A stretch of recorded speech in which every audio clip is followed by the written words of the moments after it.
বিশ্ব রাজনীতির নতুন বাস্তবতায় ব্যাপক কূটনৈতিক সাড়া পাচ্ছে জামাত ইসলামী। ঘুরে ফিরে জামাত ইসলামী ক্ষমতায় আসবে, দিস ইজ রিয়ালিটি।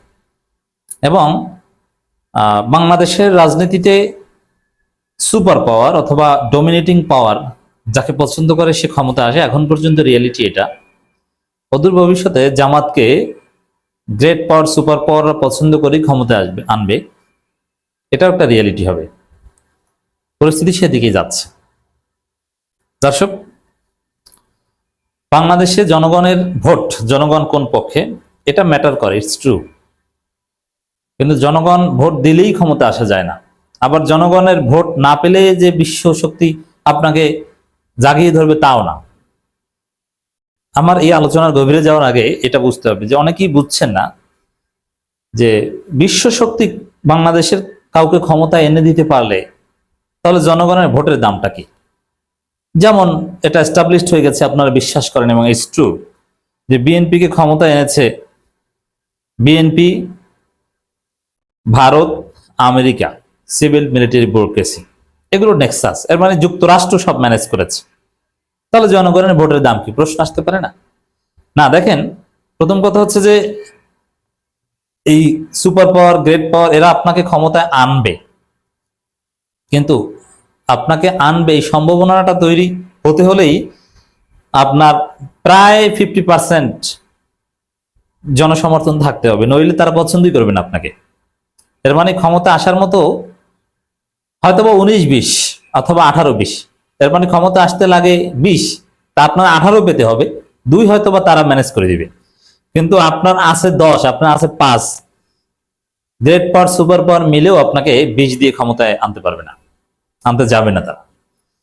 এজন্য বিশ্ব সম্প্রদায়, বিশ্ব মানে সুপার পাওয়ার এরা যে খেলে সিভিল মিলিটারি ব্যুরোক্রেসির মাধ্যমে, ডিপ স্টেটের মাধ্যমে, এটা 19-কে 20 করে অথবা 20-কে 19 করে, এর চাইতে বেশি কিছু না, যার ফলে এটা ধরা যায় না।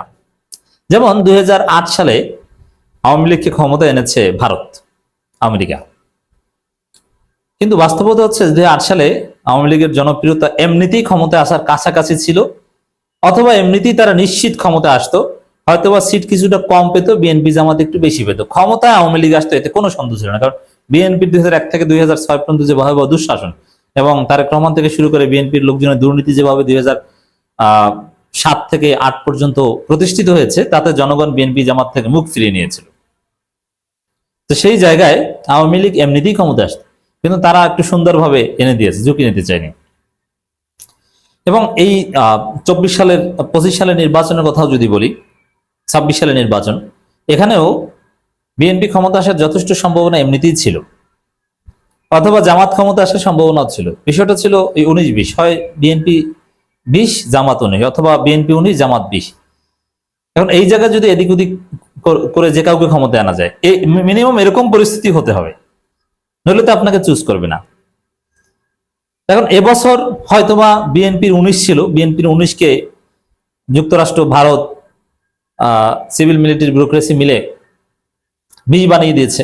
জামাত হয়তো 20 ছিল, তাদেরকে ষড়যন্ত্র করে কমিয়ে দেওয়া হয়েছে। বিষয়টা হচ্ছে এটা। এছাড়া যে একদম গায়েবী ভাবে আপনার ক্ষমতা এনে দিবে, বিষয়টা এরকম নয়, এটা সম্ভব নয়। তো দর্শক, এই যে বললাম যে সুপার পাওয়ার, গ্রেট পাওয়ার এরা পছন্দ করে একদিন জামাতকে ক্ষমতায় আনবে, এটা হচ্ছে 19-কে 20 করা, 20-কে 19 করা। হ্যাঁ, এটা করতে পারে, এটা উচিত না, কিন্তু এটা করতে পারে, এটা হতে পারে।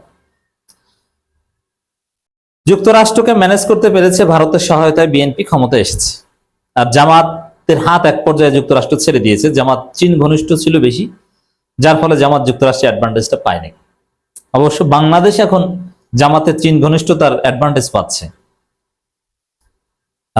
বাংলাদেশ ইরান যুদ্ধে মারাত্মকভাবে ক্ষতিগ্রস্ত হয়নি, বাংলাদেশের জাহাজ ইরান চলাচলের অনুমতি দিতে পারে হরমুজ প্রণালী থেকে। এটা এখন পর্যন্ত পুরোপুরি পুরো বাংলাদেশ আমেরিকার পেটে ঢুকে যায়নি, ইসরায়েলের পেটে ঢুকে যায়নি, হয়তো এই কারণে। তো দর্শক, জামাত কূটনৈতিক সাড়া পাচ্ছে। এই যে দেখছেন যে কূটনীতির সঙ্গে বিরোধী দলের নেতার ঈদ শুভেচ্ছা বিনিময়, এটা রেয়ার।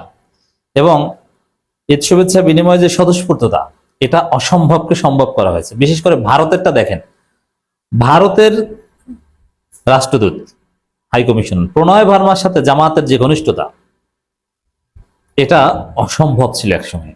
প্রণয় ভার্মা জামাতের আমিরের সাথে এসেছেন ঈদ শুভেচ্ছা বিনিময় করতে, জামাতের আমির কোলাকুলি করে টান দিয়ে পাশে দাঁড় করিয়েছেন। আবার যেভাবে জামাতের আমির কূটনীতিকদের জড়িয়ে ধরেন, আবার সারাকুক থেকে শুরু করে অন্যান্য কূটনীতিকরা যেভাবে এসেছেন, মানে অন্যরকমের একটা পরিবেশ। জামাতের সাথে ডিপ ইন্টারাকশন সারা পৃথিবী, বিশেষ করে ভারত জামাতের সাথে যতটা ইজি ফিল করেছে, ভারত জামাতের সাথে যতটা স্বাভাবিক হয়েছে, ইট ওয়াজ কমপ্লিটলি ইম্পসিবল। তো কেন ভারত এটা হয়েছে? জামাত ডাকলেই ভারত আসে, আর ভারত ডাকলেই জামাত যায়। এর মানে জামাত ভারত সম্পর্ক একসময় ছিল একটা টেবু। বাংলাদেশের সমাজে প্রকাশ্যে সেক্সুয়াল আলাপ করা যেরকম একটা টেবু, ওইরকম জামাত ভারত সম্পর্ক, আরে জামাত ভারত, জামাত ভারত, মানে এই উচ্চারণ করাটাই একটা টেবু। কিন্তু এখন একদম ওপেন কোলাকুলি চলে, একদম নর্মাল। এটা কেন?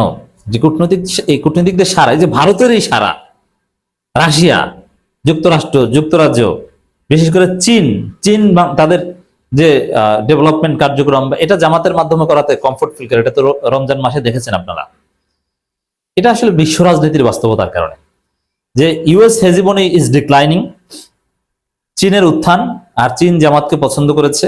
আবার বাংলাদেশে জামাতের জনপ্রিয়তা, ক্ষমতা আসার জন্য 20 দরকার, সেখানে 19 আছে, আর 1 হলেই হয়। অতএব যে কোনো হিসাব নিকেছে যে কোনো সময় জামাত ক্ষমতা আসতে পারে। এই কারণে সবার সারা পাচ্ছে, সবাই জামাতের ডাকে সারা দিচ্ছে। নইলে ভারতের সাথে অ্যাটলিস্ট এভাবে স্বাভাবিক হওয়ার কথা নয়। প্রণয় ভার্মার বডি ল্যাঙ্গুয়েজ দেখেন, শুধু এখানে না, জামাতের সেক্রেটারি বা অন্যান্য সর্বশেষ ভারতের যে প্রজাতন্ত্র দিবস কিংবা ভারতের হাইকমিশন যে ইফতার মাহফিল আয়োজন করেছে, সেখানেও জামাতের প্রতিনিধি দল গিয়েছিল। তারাও জামাতকে দেখলে হাসে, জামাতও তাদের দেখলে হাসে।